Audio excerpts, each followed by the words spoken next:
৬,০০০ বছর পুরনো কঙ্কাল ও নতুন প্রাচীন ডিএনএ। ৬,০০০ বছর আগের এক মানুষের নিঃশ্বাস আজকের জিন বিজ্ঞানে এনে দিল নতুন এক ধাক্কা। কলম্বিয়ার পাহাড়ি অঞ্চলে চেকুয়া নামের এক প্রিসেরামিক সাইটে খুঁজে পাওয়া গেছে দুটি প্রাচীন মানব কঙ্কাল। কিন্তু শুধু কঙ্কালই নয়, বিজ্ঞানীরা পেয়েছেন সেই কঙ্কাল থেকে সম্পূর্ণ নতুন ধরনের প্রাচীন ডিএনএ। প্রাথমিক বিশ্লেষণে দেখা গেছে এই ডিএনএ আজকের দক্ষিণ আমেরিকার কোনো আদিবাসী জনগোষ্ঠীর সঙ্গে মেলে না।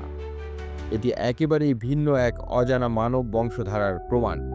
এটা বোঝায় আজ থেকে হাজার হাজার বছর আগে দক্ষিণ আমেরিকায় এমন কিছু মানুষ বাস করত যাদের বংশধারা আজ আর নেই, অথবা পুরোপুরি মিশে গেছে অন্য জনগোষ্ঠীর সঙ্গে।